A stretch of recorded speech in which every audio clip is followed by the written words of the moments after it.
Guess we are live, right? Welcome, everyone. Good morning. Did we Hey, hit hey, the hey. intro right? I guess you did a good job, Versan.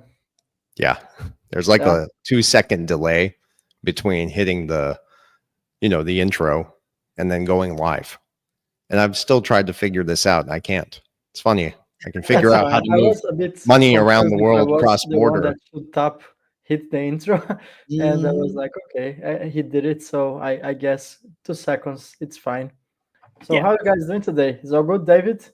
Awesome. Awesome. It is I think a big week for this whole ecosystem. And we got some stuff happening with the SEC on the 20th.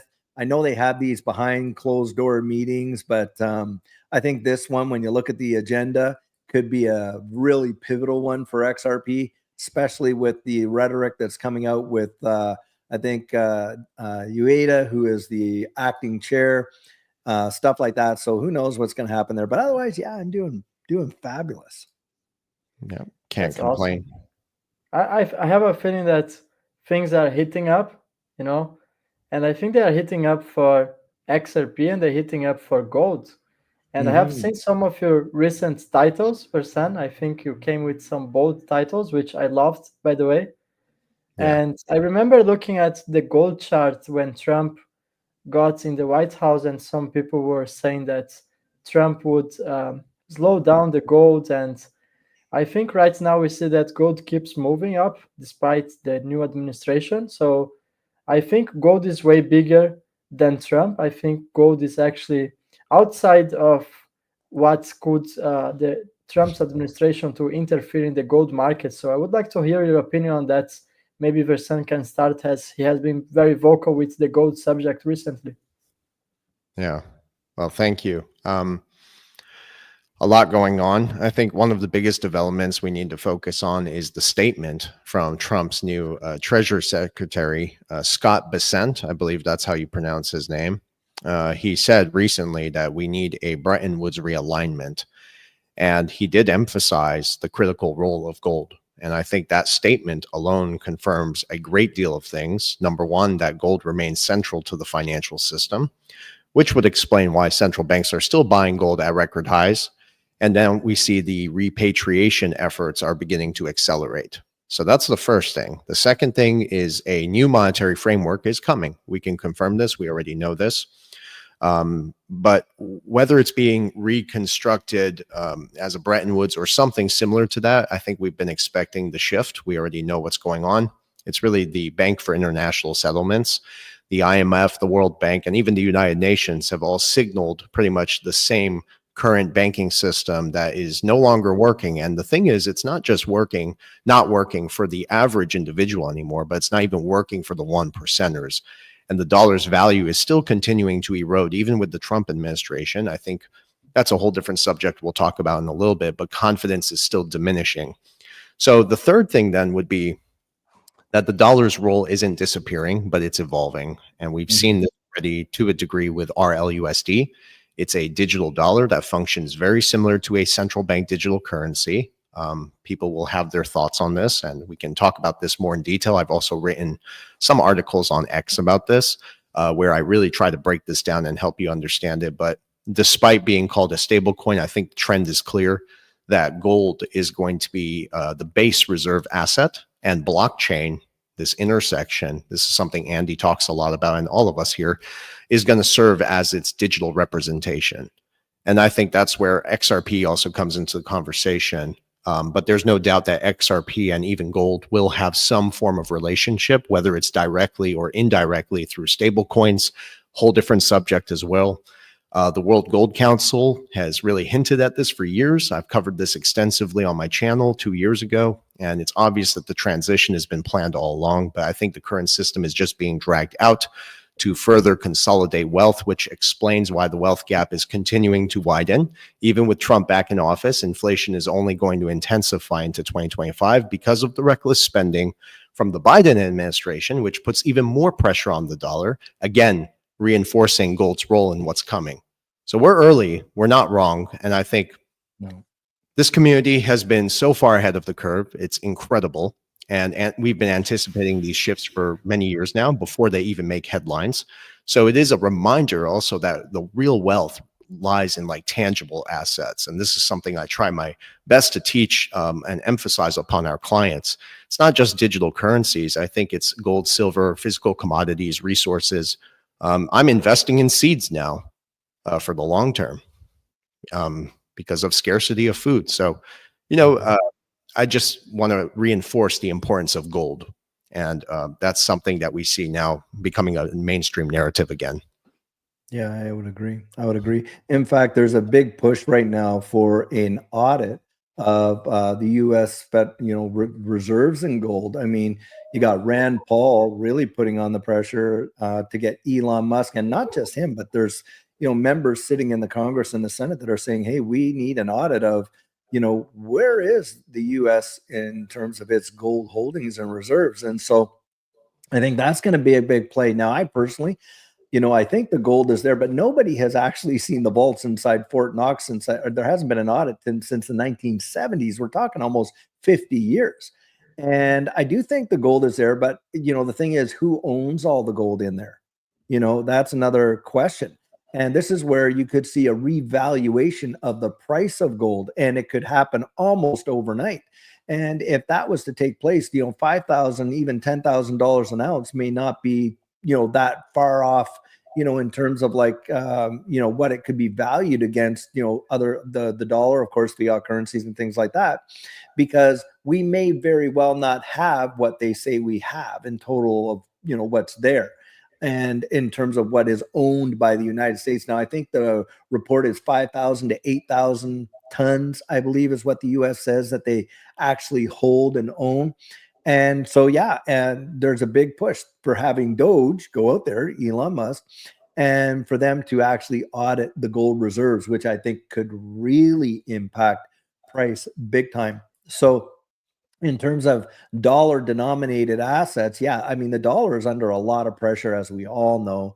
I think that although there is no retail CBDC, and of course, Trump issued his executive order, I think that that thing could turn around real fast, where they're going to peg things against a lot of these digital assets or a gold backed style digital asset, primarily because confidence in the system is going to wane, and big time. It already is.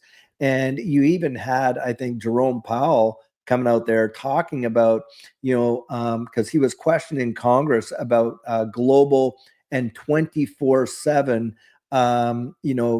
cross-border remittances, and how that, network could be facilitated. Well, I believe it's March 10th that we go live with a lot of, the ISO 222, messaging standard nations that are going to be in there.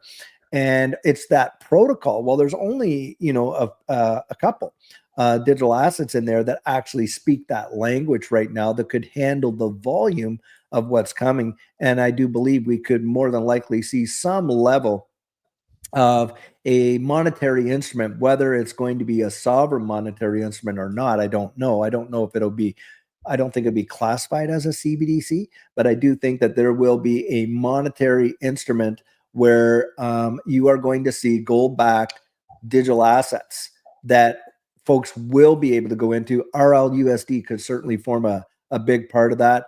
And we already know in Dubai they are tokenizing gold. So to me, I think it is a big piece of the puzzle of what the new economy is going to actually transition into. And like I say, you find out with an audit that the US is not where it said it was in terms of direct ownership, you're going to see a revaluation in the price of gold, and I think big time.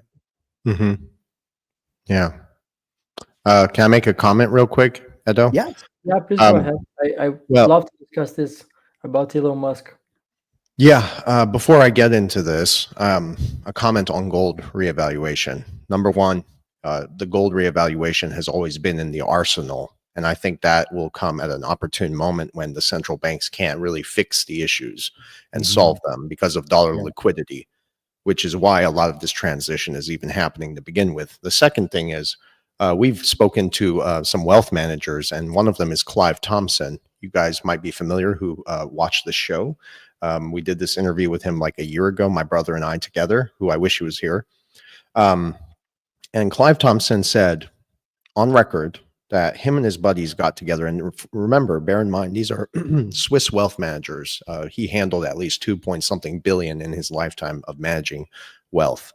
So these guys got together and they did some mathematics and put all the global debt, all the unbacked exposure, and just about everything that plagues this system.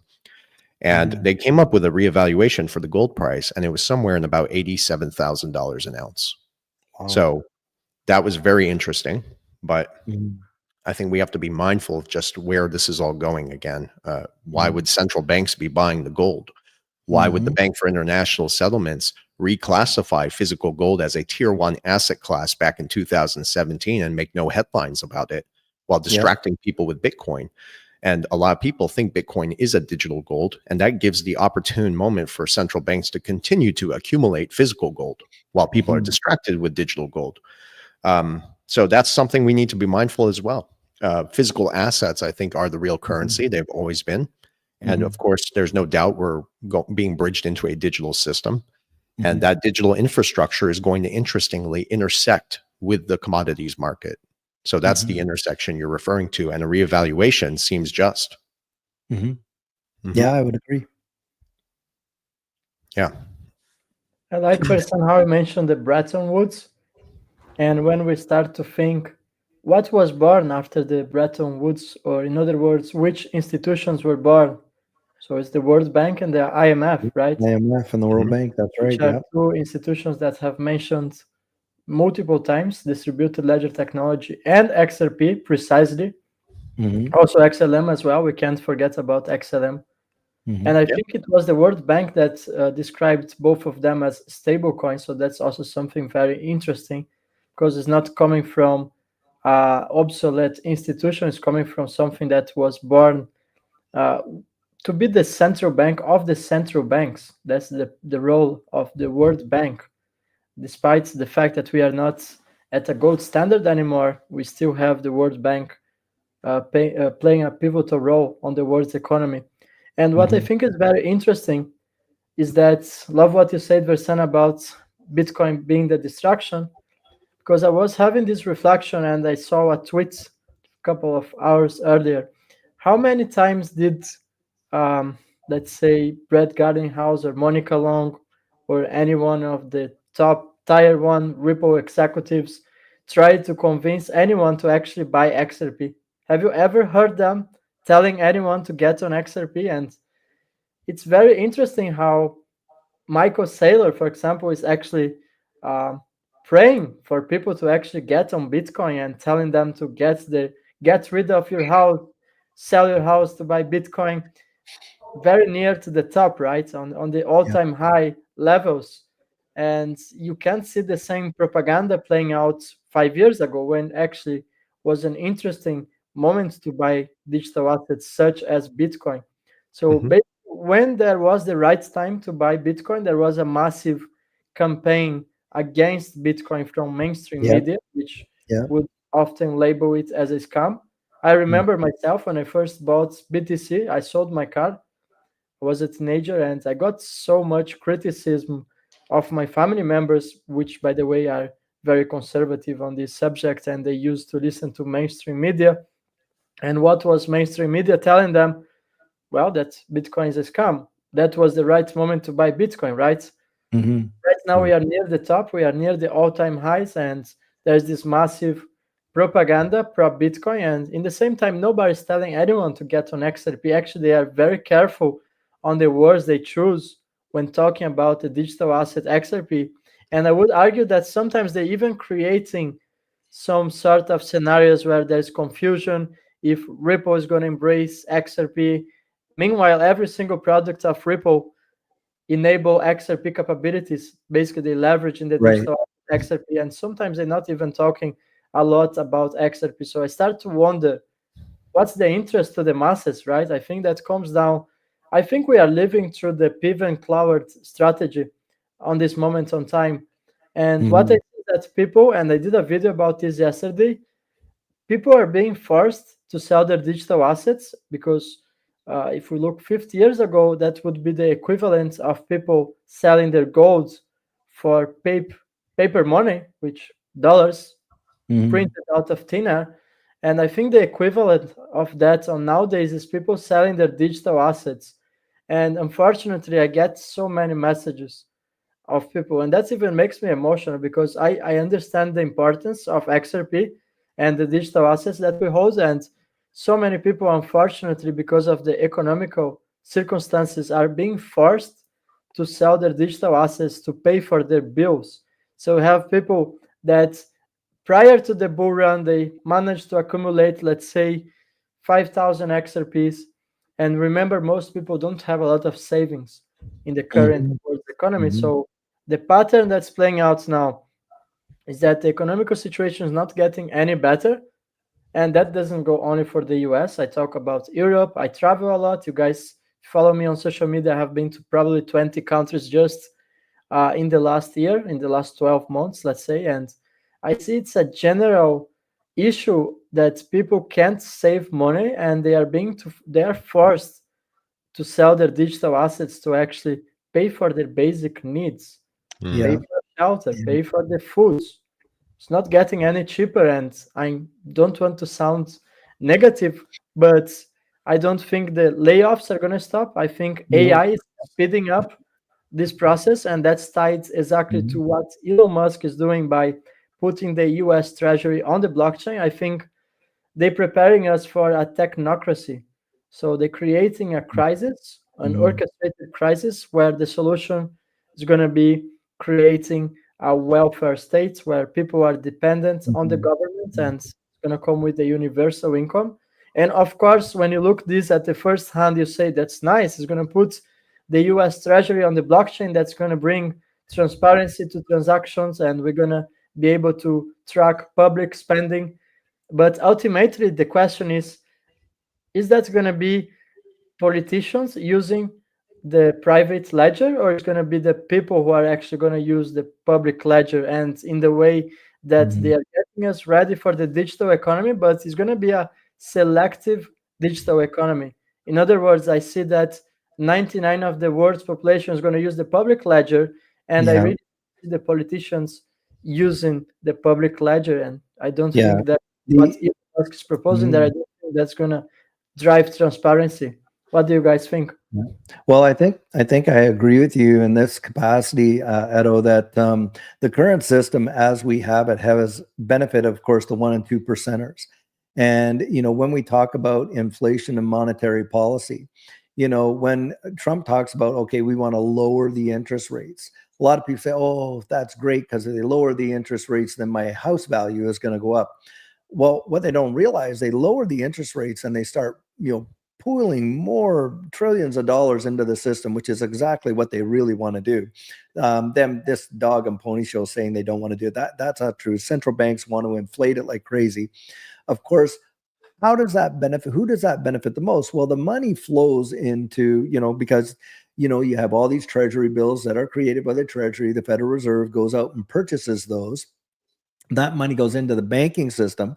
Obviously, those that have assets, those that have, that ability to fractionally lend all that, and it goes downstream, well, they're the big benefactors of that. What happens to the rest of the population? Well, the purchasing power of the dollars in their pocket gets totally decimated, totally diminished. They become more and more encumbered, more and more in debt, right? And so now they're a slave to this system, basically, and it is a transfer of wealth. It is a known, like, you can really find this out, you can look this out. This is not make believe, this is not a conspiracy theory. You can see what's been going on. And what Verson said earlier, they're also, if the central bank has no confidence in real world assets, why on earth would they go out and accumulate physical gold to the tune in which they are?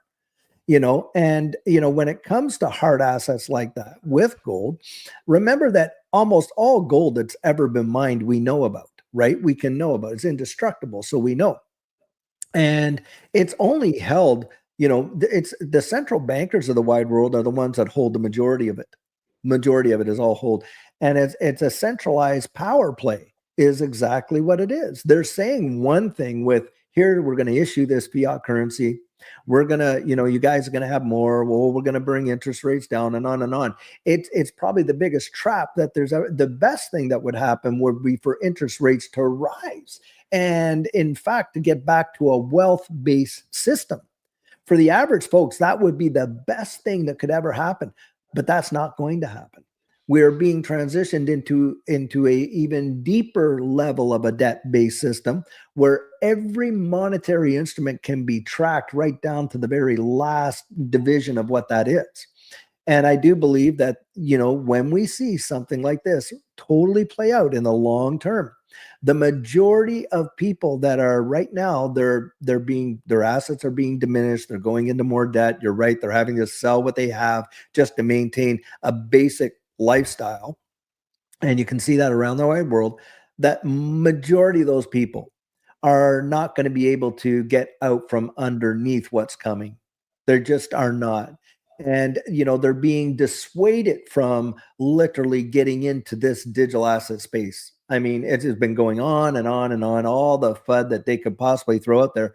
Meanwhile, you got people like Larry Fink coming out and saying, hey, this digital asset space could literally be, a flight to safety like gold and silver have. And now imagine coupling both with a gold-backed monetary system, maybe managed through either the IMF or the BIS or something like that, and an ESDR, if you will, special drawing right or whatever, that would be the kind of last form of real money is what that will be. And I think that most people are just not aware of how these kind of policies will impact their the way we live, going forward. So for sure, I absolutely believe 100% that we are going to see a two-tiered system. There will be a public ledger that, the majority of the wide world is going to transact in, and there will be a private ledger.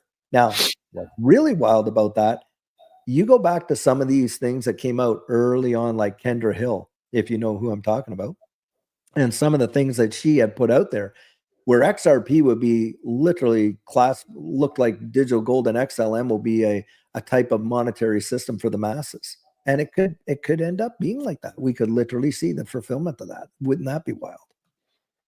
Yeah. I mean, a lot to unpack in what you both said. And first of all, Edo, I just realized you're wearing sunglasses. You look good, man.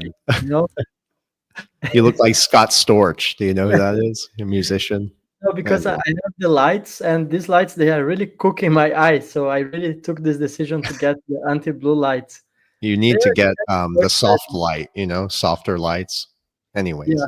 So, a lot to unpack in what you both said. God, I could go on for hours just touching on what you said, but I'm going to give you guys a fun fact. You did mention something about Bitcoin. That's a whole rabbit hole. I don't think we'll have time to discuss it this time, but we have covered it extensively over the years. So a fun fact, and I tweeted this once, but I think if XRP is the plumbing to the new financial system, then if Bitcoin were ever to reach its full potential, and these are the figures, 250,000, a million, I think it's going to rely for it to reach that kind of price. It's going to need liquidity. It's going to need interoperability and even the cross-border functionality that the XRP ledger provides. And I think that's some of the stuff you saw on X recently of Chris Larson doing some transactions with Bitcoin on the XRP ledger.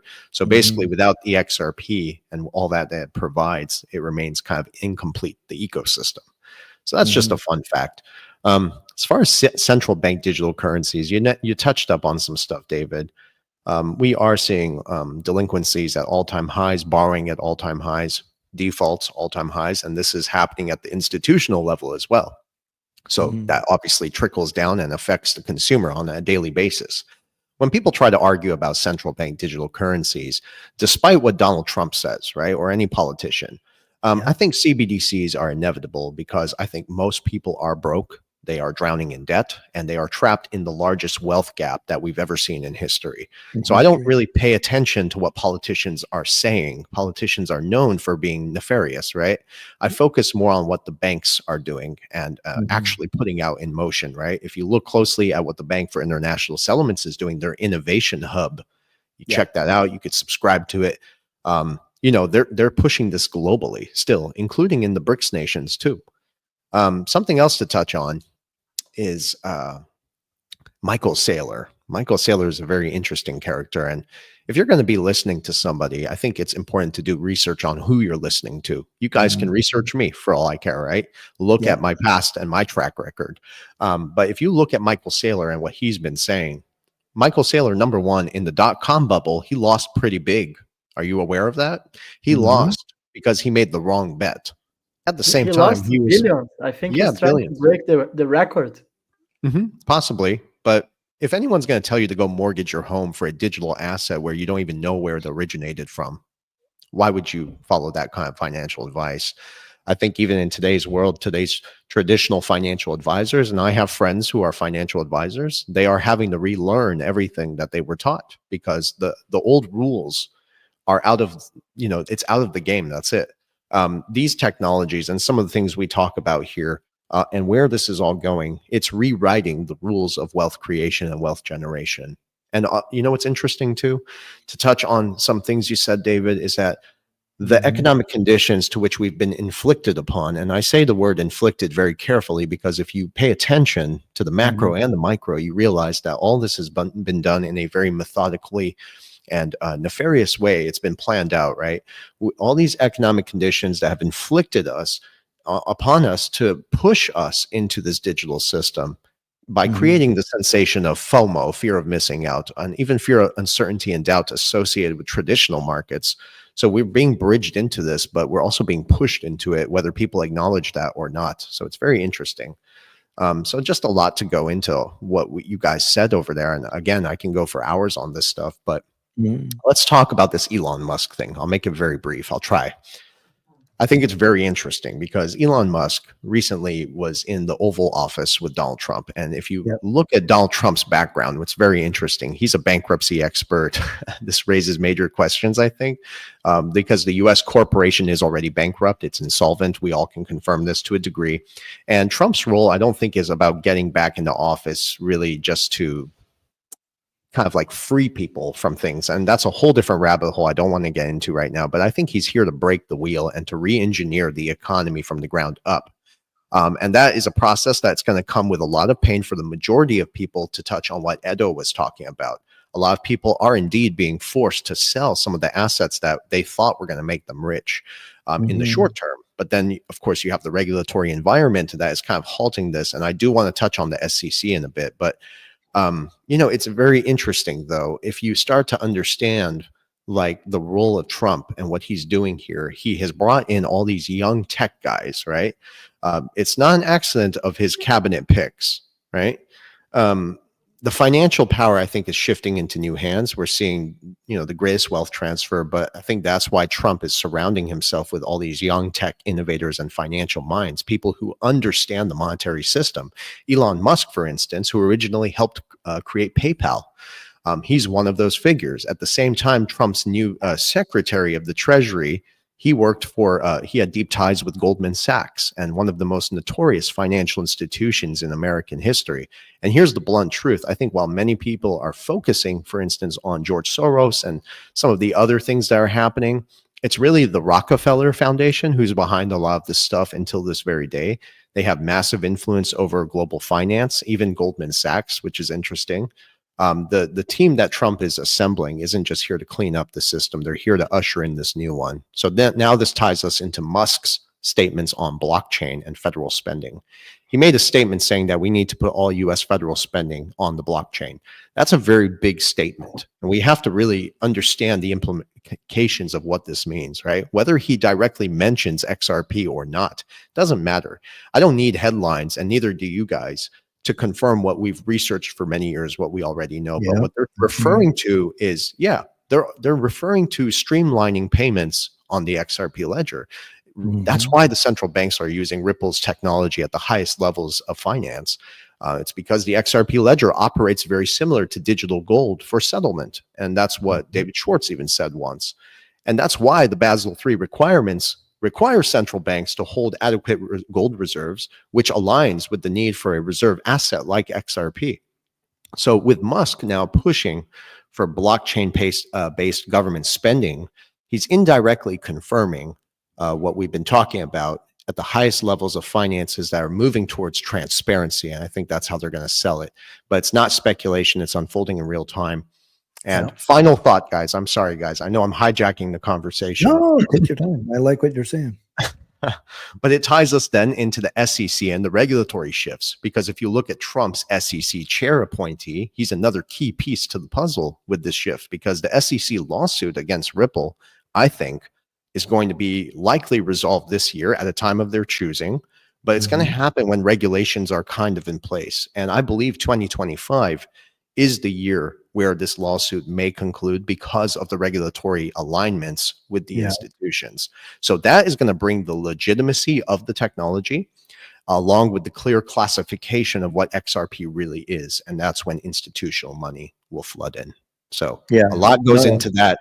And even I had some statements on HBAR, but I'll give you guys a chance to speak and I'll jump back onto that. Well, I like what you had to say about at the end when you're talking about, when we will see, a conclusion to the case, because I think right now we are absolutely seeing step forward for that, infrastructure to be in place, the regulatory clarity piece, with the executive order giving 180 days to come back with all these recommendations. Well, they're already like hitting the ground running in a big way with their advisory councils and all this.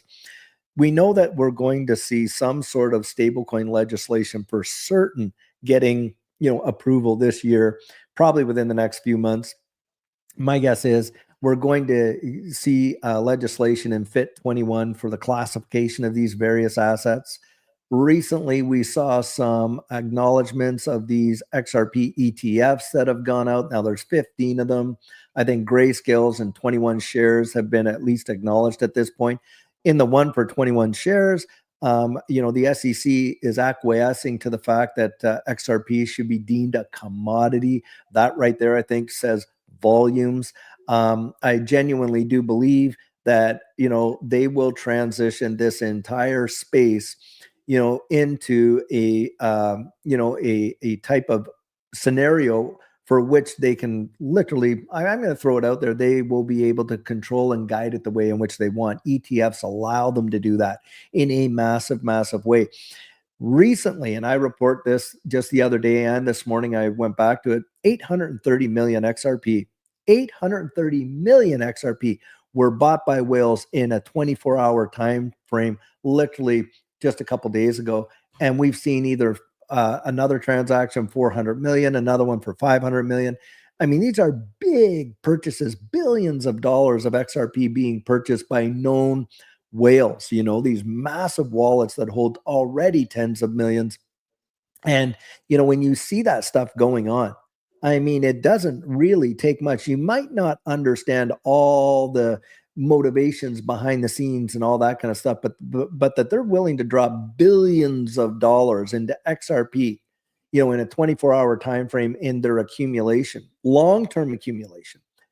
That to me says so much, especially when the narrative is, like Edo was mentioning earlier, of trying to FUD you and I as retail out while they are gobbling it up like absolute crazy. And I do believe that they see what's coming down the pike. These discussions, come on, it's not like they're going to be surprised. They are absolutely discussing, behind the scenes, how and what are going to be the infrastructure and the rails for this new digital economy.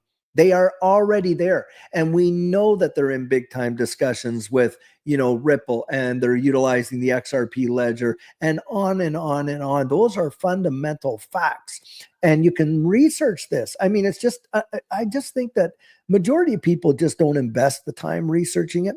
They just don't invest the time that they need to truly get to a point where they genuinely understand. Because once you do, like you guys have, like we have, and you go back and you start seeing, you can definitely see a methodical plan, like you said there, Versan, of how it is happening. It's literally, you're almost watching. It's like one rail being laid on top of another rail. You're heading towards a destination. And I do believe the destination is a monetary reset that is going to transition the whole world, not just the US, not just BRICS, but the entire global infrastructure is being literally positioned to, as they say, it won't be to us, it may feel like a flip of a switch. It is not. They have been doing this for years, and it's just getting closer and closer to it. And the thing to pay close attention to is listen to their language. The same folks that were out there, Donald Trump included, right? Not that long ago, talking about how, oh my gosh, never, oh, Bitcoin, da da da, digital asset, da da. And here they are now. They're embracing it with, glee practically. Yeah. No. There is a big shift, a big shift coming in. I think that if we are able to, hold on there and, kind of like put yourself in that position and think more long-term. And this is another thing I think is a big distraction. They get people focused on just the little itty bitty movements. Look, are you buying XRP now, $2-3, because, you plan on selling it when it hits like $10-20? I mean, come on. If you are, then yeah, that might seem like a fairly big return. But if you look at long-term where it's going to be down the road and how it is transitioning this entire global economy, you're being short-sighted. You're being short-sighted. That's 100%. At least my opinion. I don't know, Edo, what do you think? Totally agree. That's why I touch everything else but XRP. That's why I'm pointing out so much for people taking profits on XRP, which is nothing wrong by take some profits here and there, but people are actually being forced to sell a majority of their bags, and I think that's a very sad situation. The fact that Versanio have put that out about Hedera, I think we can have a very interesting talk about HBAR. I got the opportunity to meet them in Paris. They were in the Paris Blockchain Week, side by side, by the way, with Ripple and Stellar.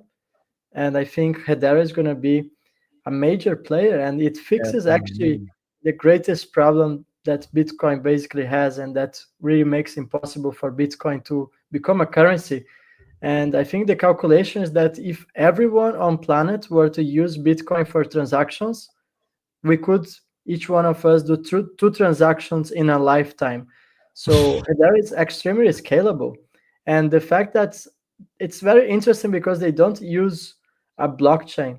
Hedera utilizes a hash graph, which is actually a gossip mechanism which nodes communicate with each other. It's literally a gossip. They transmit information. And that makes Hedera extremely scalable.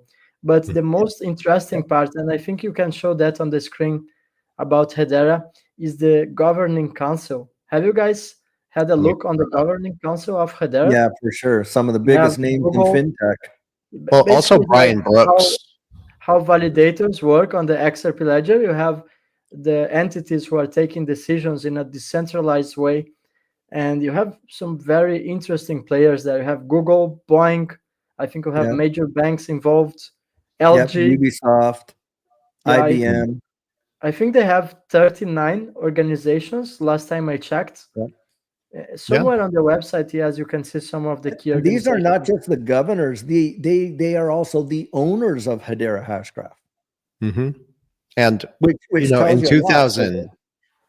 2022, I was on Louis Jackson's show, and I was researching this a long time ago, and I realized even that the military-industrial complex was using Hedera's technology for military applications, and that recently just got confirmed that the MIC was using it for their drone technology. So there was a relationship there, and if the military-industrial complex is behind anything, I can guarantee you that you're going to see trillions poured into it. But I think something else is interesting. If, kind of tying us back into Elon Musk's statement about putting all blockchain and federal spending on the blockchain. If government is going to be tracking spending at the federal level, then I think Hedera Hashgraph, HBAR's technology, could play a major role in providing the governance and security of that. And I do believe HBAR will be integrated into this complementary ecosystem, and that's going to offer the necessary timestamping and validation features for large-scale digital transactions. Think about that. I did recently make a video about how central banks have openly, it's not easy to find this stuff, but you could, if you know how to connect the dots, you can be able to see it. A lot of it isn't really public, but they were exploring Hedera's technology for years. I find that to be very interesting as well. So, you know, I think also people need to understand how some of these technologies are working together and not really against each other. They're not competing networks. So if they can complement each That's other, right. then there's an emergence of a basket of potential reserve currencies as well, which could also tie us into the discussion of what Trump was referring to. So that's something to look into, right? And I think that's something most people in the crypto ecosystem haven't figured out. And that's really where the bigger picture of this global wealth transfer we talk about, because we're seeing the reset of all things, right? And with everything we've been talking about is just accelerating. And if all the infrastructure value and trillions of dollars in tokenized assets are moving onto the blockchain systems, we're looking at a multi-quadrillion dollar shift over the next decade. And that's something that all of us can participate in. And that's really what the wealth transfer is, because financial systems are being tokenized. Gold and XRP, I think, are still going to play major key roles in all of this in some way, form, or fashion, directly or indirectly. That's a discussion yet to be seen. Commodities and resources are going to surge in value because that's the suppressed markets compared to overvalued markets. And money doesn't just vanish. It historically moves from one reality into the next, as Gregory Mannarino would describe it. And I think financial technology certainly is the center of it all. And I know I sound like a broken record to our audience here, but the reality is that everything that we've been putting out for the last few years, I think, is playing out faster than expected. And again, 2025 is going to be an interesting year because a lot of these changes are going to become undeniable at this point. And if you're positioned correctly, this is the opportunity of a lifetime, certainly. Well, I think it's a generational opportunity. I don't think we've seen a level of this kind of opportunity in the history of markets, you know, in comparison to, you know, when you consider just how wide scale this transition is. Like you were talking about the evolution of a monetary system that has probably, when you think of dollars and coin and all that, you know, been in place for hundreds of years thus far. And now we're talking about the evolution of a monetary system, you know, where you're literally talking about everyone on the planet having access to it, with banking the unbanked. That is something that we have never seen before in the history of mankind. And, you know, what is coming is going to be such a tidal wave of change. You know, I guess, and I hate to use this word because I know there's a lot that goes behind this with a lot of new age stuff, but it is going to be a quantum leap in the way in which we transact with one another. This is the internet of value. This is the new iteration of how, you know, functionality of the world will work. I mean, when you're talking the tokenization of real world assets, I don't think a lot of folks, we've heard about it. We get desensitized to the word, but most folks don't really look at the full impacts of what that is going to be. I mean, we know that one of the biggest markets right now is, of course, the derivative market. We know that is a fact. We're talking quadrillions right there. Well, start thinking in multiples of that when you're talking about tokenizing, you know, markets like what Larry Fink is talking about, where 24/7. See, right now, this digital asset space is traded 24/7, 365. Well, you're not seeing that with the NASDAQ. You're not seeing that with a lot of exchanges. You're not seeing, you know, I mean, they have 9 to 5 hours, this close, that closes, you know, the Depository Trust and Clearing Corp and all that. I mean, you put that on steroids and you start tokenizing equities and commodities the way in which they're talking about doing it, and tokenizing futures contracts and all this stuff. You're talking derivatives on steroids. I mean, it will be mind bending. You're not just talking about a stock, you're talking about that one share being tokenized into how many different breakdowns, right? And so to think of some of these companies, look, in the 1970s, nobody in their right mind ever believed that one company would be worth the entire value of the New York Stock Exchange, but it happened. It happened when Apple breached that $1 trillion mark. It's the first company that has ever done it. Now you got NVIDIA worth what, 3 trillion market cap. I mean, we're seeing a change in, you know, values that most people could not even have digested just a few decades ago. So, and it's happening faster, isn't it? I mean, the rapidness of the change has even picked up in just amazing leaps and bounds. So I really do believe if should Jesus tarry, man, we get another 5 years, 10 years, the world is not even going to be recognizable.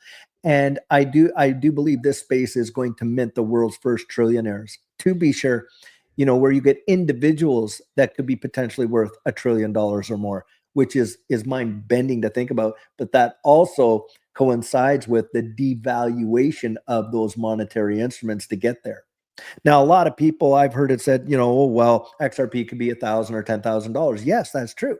But what's $10,000 going to be 5 years from now? Well, it's going to be $10,000.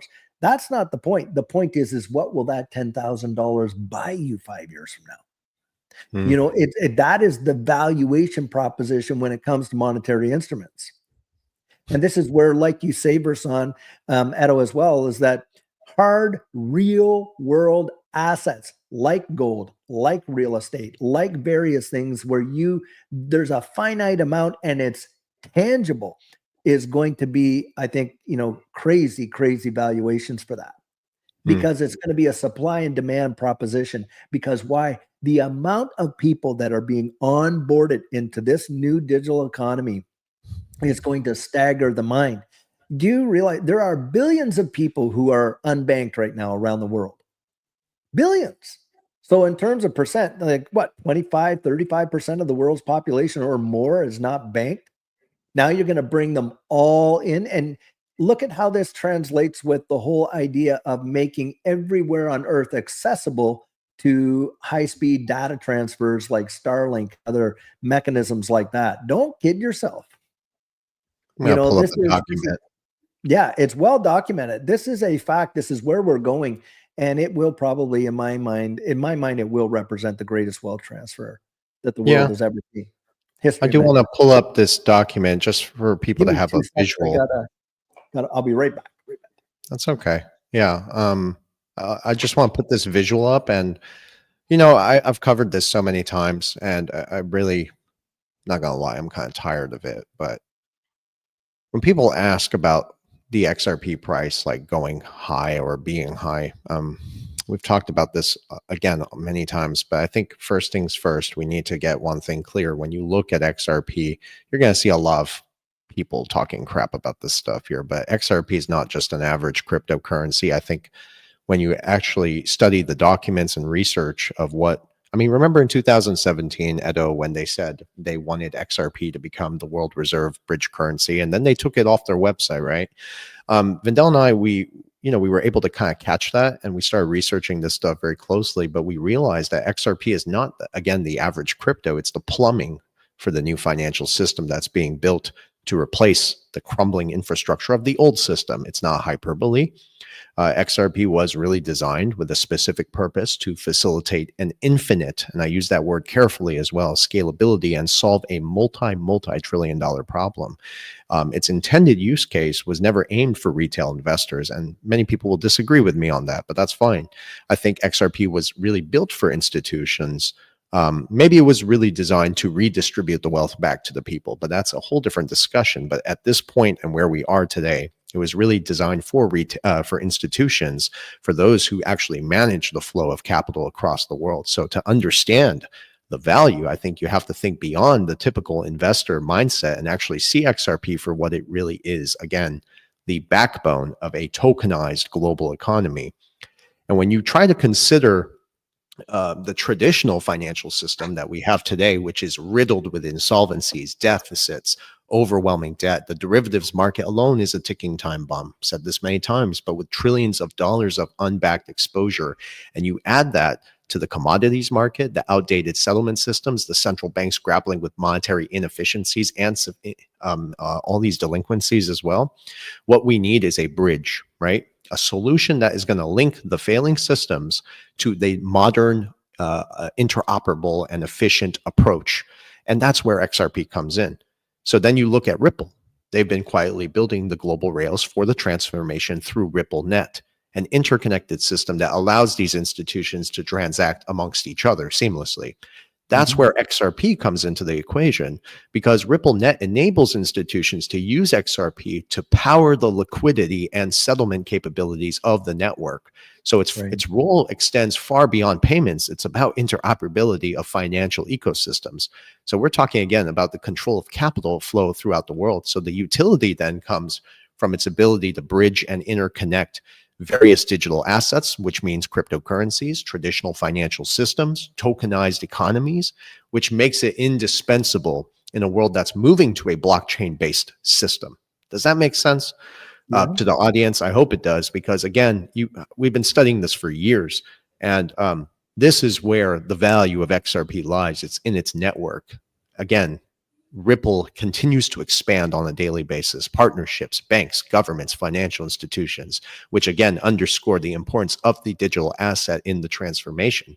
So as partnerships mature, as regulatory clarity emerges, I think that's when XRP's price is going to naturally reflect the demand it was intended to meet to begin with, right? So with a finite supply of 100 billion tokens burned with every transaction, that ensures that its usage grows. So does the value to meet the institutional scale demand. Does that make sense? So I can go on and on explaining this stuff, but I think not only XRP was finite, designed to but be. it's also deflationary. That makes Ultimately very interesting. Unlike Bitcoin, for example, which happens to be inflationary. You guys know that in 2013 there was a bug in Bitcoin that created billions of Bitcoins out of thin air. We never had the same thing on XRP, for example. And I think one thing that is very overlooked is the interledger protocol. And you say it's one key word, Versan, which is interoperability. And we're going to have many systems. And that's why I don't fall for the narratives. And just, I think, 1 week ago when I was in Dubai, there was this huge drama where some X account from Stellar, which doesn't really belong to Stellar Foundation, but someone made a comment and started a war between Ripple and actually between XRP and XLM. Have you guys seen that? That was, for me, the confirmation that most people don't fully understand that we are migrating to a financial system, a multidimensional financial system where blockchains are going to communicate with each other. And I don't really like this discussion of whether should you hold only XRP or XLM. I think both are going to play a very important role. And I saw that a lot of XRP holders were selling their XLM because of this confusion that took place on X. So I think that only shows us that most investors are not ready for what's coming. And I have said this multiple times, bank them banked is the Stellar's motto. And XRP's one was to become a world reserve currency. And I like to see how Ripple has carefully chosen these words. And it's not something that they wanted on the sidelines. It was the main role of XRP. That's why they originally designed XRP. And we see that the World Bank, we see that the IMF are following the script, even though most people are not really paying attention. I, by the way, downloaded the videos where Brad Garlinghouse comes out and say, we created XRP primarily to become a world reserve currency. We also have screenshots from the official Ripple's website. Meanwhile, Stellar has always been here to actually bank the unbanked. And from my understanding, and I say this multiple times, they created Ripple and Stellar to bypass the competition laws, because you couldn't have one single company or one single blockchain that would be capable to capture all of the market segments. And that's why we have the Hederas, that's why we have the Stellars, we have the Ripples, and so on. Yeah, you're right. You're right. Can I make, actually, David, would you like to go first? And I want to make a statement on the XRP and XLM differences and complementary ecosystem that they actually have. No, I would really like to hear what you're going to say here, because more than likely I might end up saying something. I want you to, because it's about the audience here. We have been in this space, all of us, a long time. And I think that for the majority, we, for us here right now, we understand where this is going because we spent so much time really involved in it, like neck deep. But please, for the audience sake, go through with what we're going to say here. Yeah. Well, first of all, I have a document. I send this to all my clients that book sessions with us, and they are more confident than ever in their investments and what we teach. This is a document called the IMF Trust Bridges. You can all download this for free on Google. Go look for it. IMF Trust Bridges. It was from 2022, I believe. And if you read this document thoroughly and immerse yourself in it, and also try to interpret the language that they use to make things sound more complicated than they really are, you realize that there is that two-tier banking system they talk about, where they describe something as central bank money and private money. Today, private money would be more like P2P, microtransactions. That's XLM. And that's the only technology they describe in that document. All right. For central bank money, again, liquidity, plumbing, central bank money akin to physical gold reserves, hence the Basel III regulations. It describes very similar to XRP, what it is. So I think the ongoing debate, whether XRP or XLM is superior technology, those are the individuals who are certainly missing the bigger picture of what this transition is all about.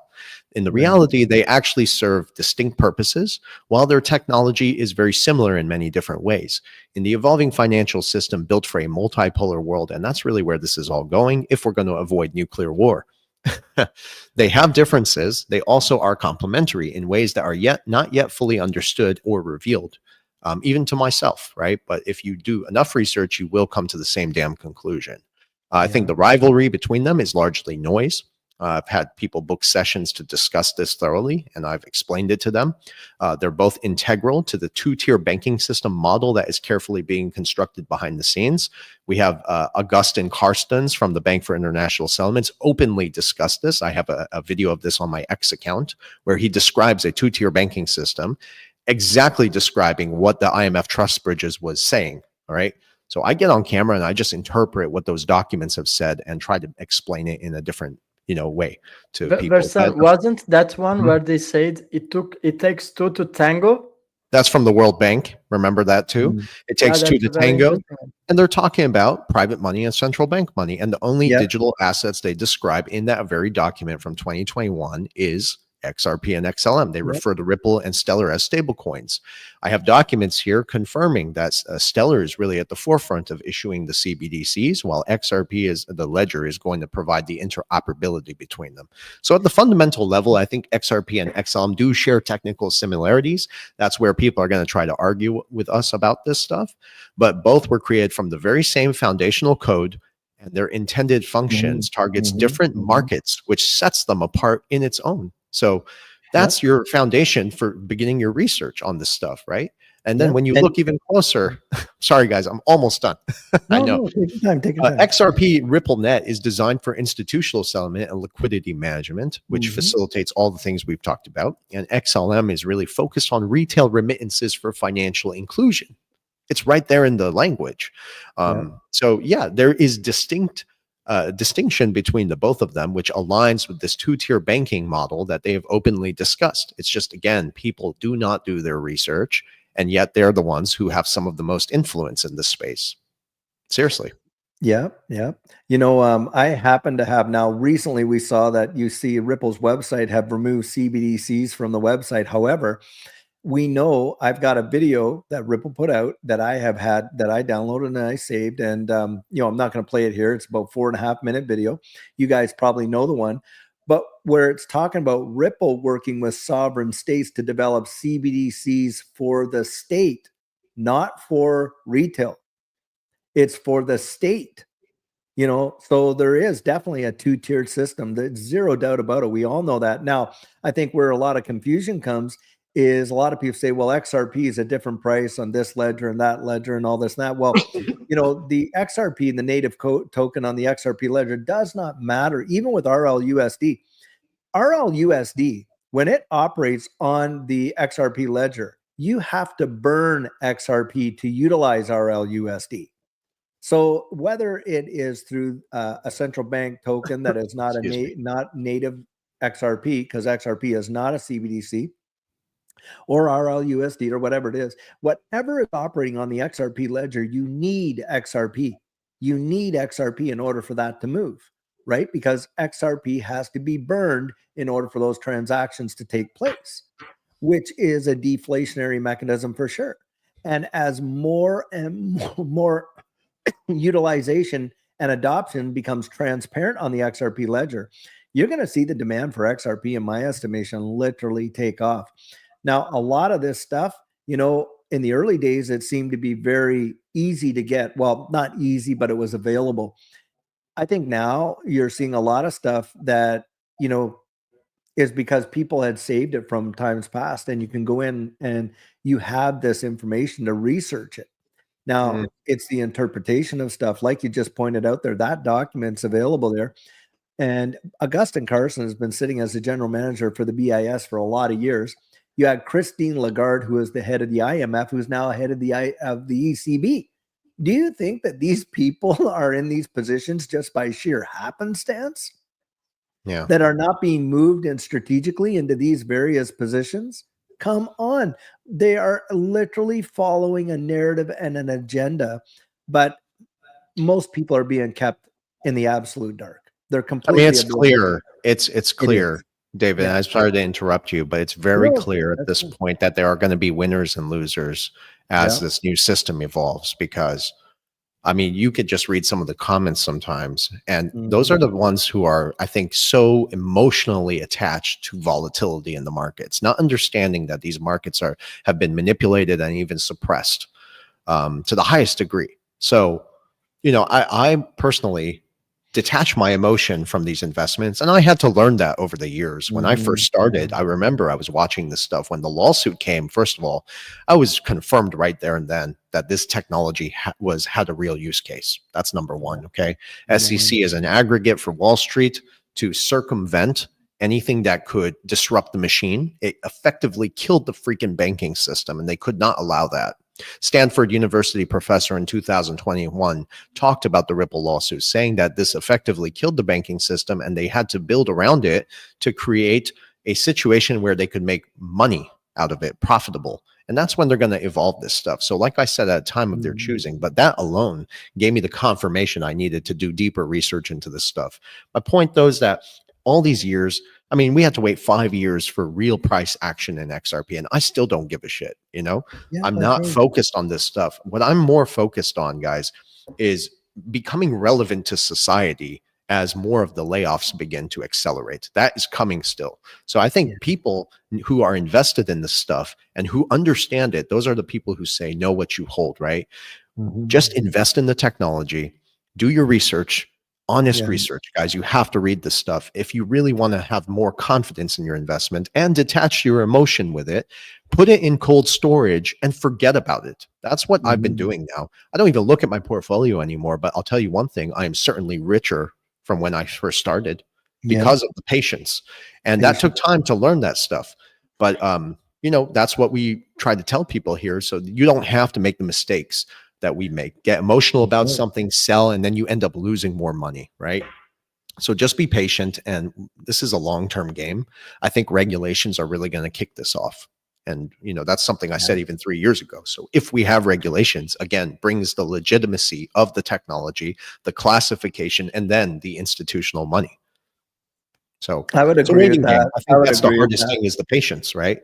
Yeah. So as a final statement, I would have to agree. I think the biggest factor, the biggest thing that you can do for yourself is to just educate yourself to the best of your ability, and I don't mean, like, YouTube is great. I always say YouTube is great, but it's great for confluence.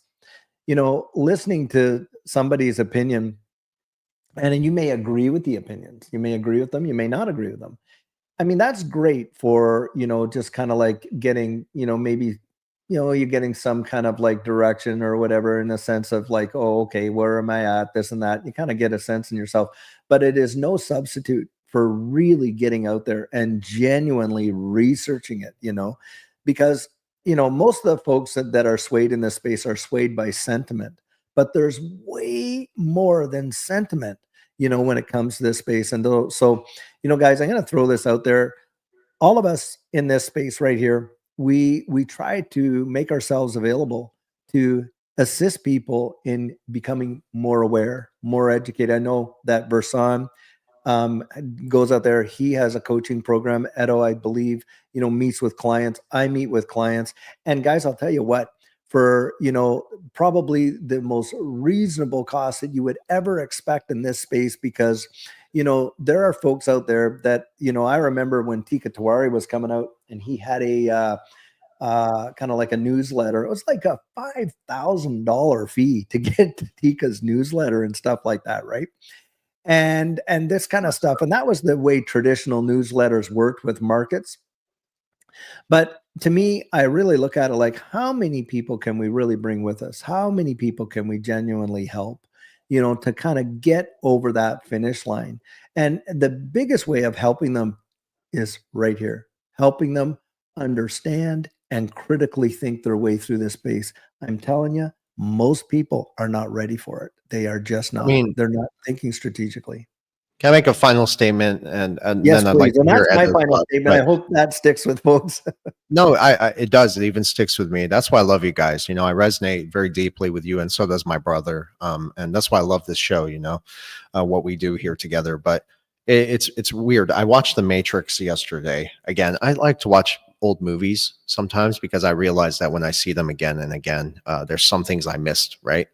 And I was watching The Matrix, and I remember when, obviously, there's some amazing scenes in that movie, but when he takes the pill, right, he says, I can't explain the matrix to you. I can only show it to you, right? You have to, it's something you have to see and walk through the door yourself. And that resonated deeply with me because I started reflecting on some of the things I've said over the years and what I've tried my best to do and educate people. There are things I know about and things that I've talked about openly many times, but I can't unload the knowledge to people. You can't. Yeah. No matter how many times you try to explain things, it's like you have to go see it for yourself. Right. And I've seen this even with people I've done sessions with, right? Markets started to move after me really taking the time to explain this stuff. And I get like 5-6 emails for Son, what's going on? And that's what I'm talking about. It's like you have to immerse yourself in this stuff. If you're investing in something, you might as well know everything about it, right? If you're putting your money into it. I tell people all the time, this is probably the last opportunity with that wealth gap widening and the way things are going, guys. Where, like Edo said, they're going to create consumer dependency, right? You can't fuck this thing up. You cannot mess it up this time. Otherwise, you're going to end up on the lower end of society, and that's really what they're doing here. So, do your research. Be compassionate at the same time. That's, I think, the most critical thing we don't talk enough about in this world. But just stick to the plan, really. And our community is incredible. I love our listeners. I love our community. You make this place special. But please, watch some of the older videos we put out. I think a lot of the things that we've covered in the past are playing out in real time. They're more relevant than they were back then today. So those are my final thoughts. And I want to thank everyone for their support. Yeah, we are above 7,000 people watching live. Wow. So, special thanks for the audience. I know with the repetitions, we can perhaps cross 100,000 views. That's wonderful. I think we have been doing a fantastic job. And I see the messages, I see the comments. Just yesterday, I shared with you, Versan, someone who was able to pay their debts and they're still holding on digital assets, gold and silver. And I think it has been already life-changing, but we are just at the beginning. I like to see XRP now be below $3. I mean, you can't get a coffee with $3, so that's why I'm not really taking profits on something that I truly believe is going to be worth on the hundreds or thousands of dollars in the future. So my message today is that I agree with Versan and David. I think the window is closing, so it's really the time to lock in. It's really the time to do the fundamental research, which is going to give you a boost of confidence on your investments, and it's going to help you to not be so emotional about investing in digital assets. I think most people are still in a stage where a 10% or a 20% drop can shake them out. I got DMs of people telling me what's going on with XRP. It has dropped from $2.80 to $2.60. And I think that's a very big mistake, because if you're acting emotional on this short fluctuations, that's going to affect your judgments on the future. That's going to affect your decision making. And I don't think you're going to be here when we are at $20 or $50. And most people will be priced out, I'm telling you. And also, guys, be very mindful on the comment sections on X. There's a lot of people getting scammed. People are actually getting their wallets drained, falling for false giveaways. You have to be very aware of that. I think you should have a principle that anyone reaching out to actually help you on your investments is a scammer until it's proven otherwise. And I think that's going to protect you from falling for these traps. It's getting even more difficult to be, for example, a top 10% holder of XRP. Nowadays, it takes about 2,500 XRPs to put you on the top. But if you think about it, just let's say a year ago, you would need about $800 or $1,000 to be on the top 10%. Nowadays, you need almost $7,000 and expect that value to go up. So the more you lose your XRPs, the more difficult it's going to be for you in the future to have a reasonable bag for your future. So I'm really calling out for people to be mindful of this situation. Yeah. I will throw this out there. Just think of this. Just in November, it cost you what? $50,000 for 100,000 XRP. Now that's $274,000 for the same amount. I can't believe it. Yeah, it's incredible. It is wild, most incredible. people don't even have $10,000 in savings. That should give you an idea of how difficult it's going to be to actually hold and stick to your digital assets in the future. Majority of people are being priced out holding those numbers. Like I say, I say this to my friends. I practice Old English sometimes. It's kind of funny. I say, who hath no XRP shall weep in the streets, whilst we feast in the moonlight halls. Yeah, right. Yeah. No, Sorry. That sounds very, very cool. Very cool. Hey, well, you know. Yeah. No, that's awesome. It's true. I really appreciate you guys. You're great, and this community is fabulous. I just pray that, and I wish for everybody to just see, their dreams happen. One thing I'd say, look, a lot of people get talked out of their dreams. Don't let someone talk you out of your dreams because they've given up on theirs. I would say that right there. Well, that's why they call it dream. You got to be asleep to believe it. Well, maybe. I'm just kidding. All right, guys. Well, thank you for all your support. We did hit over 7,000. It's been freaking incredible. Next week, I hope we can do this again. I know we've all been busy, but I'd love my brother to be here with us. Yes, absolutely. Yeah, we miss Mandel. Let's see if we can get him next week. Okay, guys. Well, thanks for everything and take care. All right. Stick to the plan. Everything's going to be okay. And just be mindful of everything going on. All right. Thank you. Take care.